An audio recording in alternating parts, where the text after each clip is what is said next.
A'udzubillahi minasyaitonirrajim. Bismillahirrahmanirrahim. Alhamdulillahi rabbil alamin.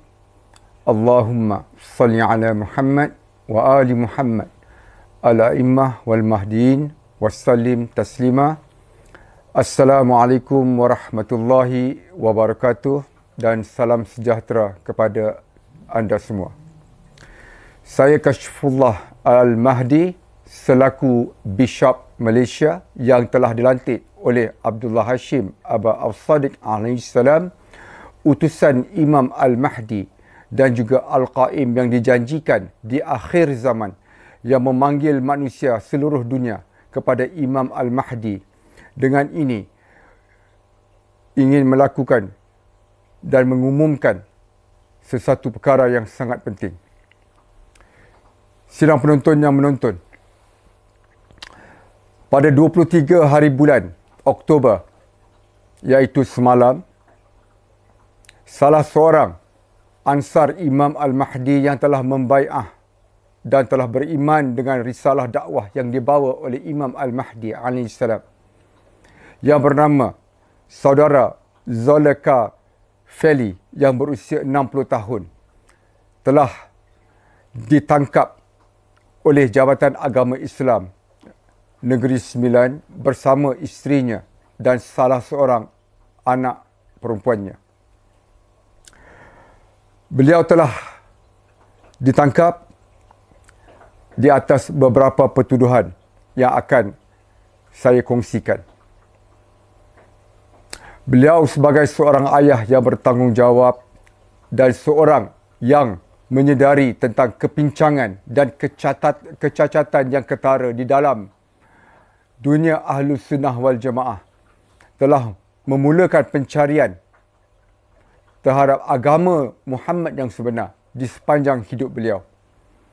Dan akhirnya, pada awal tahun ini, beliau telah ditemukan dengan risalah dakwah Imam Al-Mahdi melalui channel Ahmadi Agama, Keamanan dan Cahaya.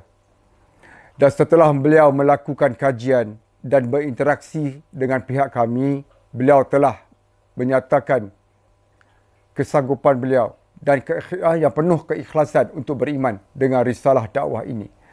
Dan pada penghujung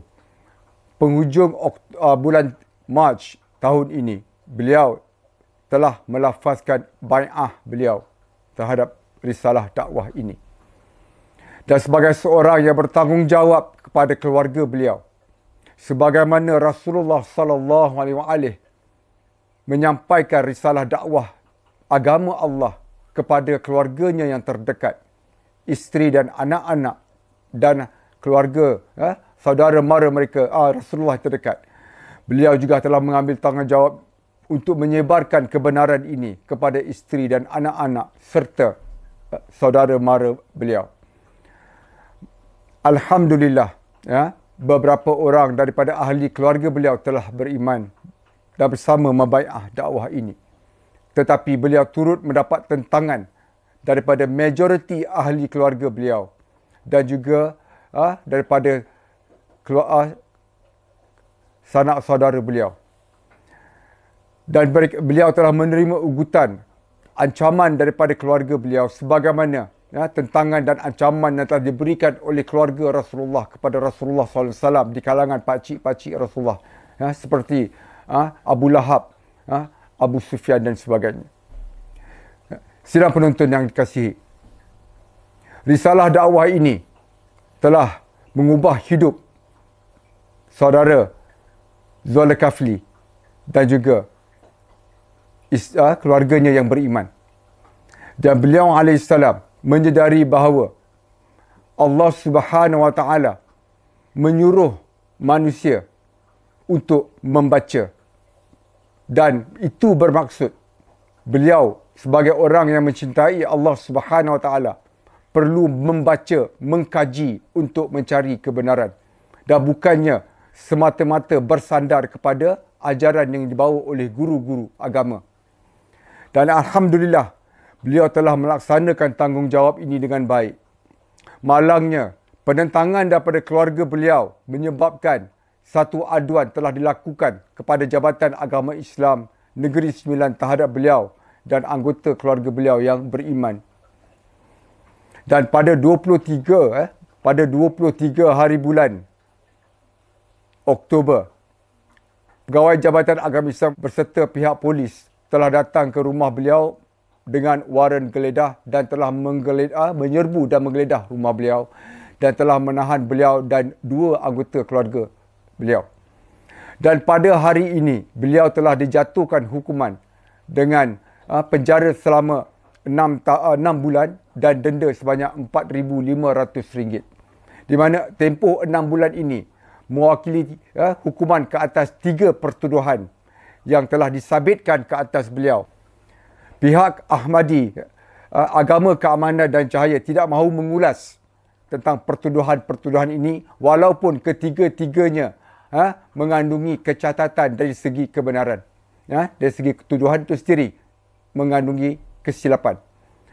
Apa yang kami ingin tegaskan di sini ialah agama Islam memberikan peluang kepada setiap manusia untuk mengkaji dan memilih agama dengan kefahaman dan keikhlasan. Dan agama Islam mengharamkan pemaksaan untuk memilih agama, pemaksaan untuk menerima sesuatu agama tanpa keredaan seseorang. La ikraha fid din. Itu bermakna tiada paksaan dalam agama.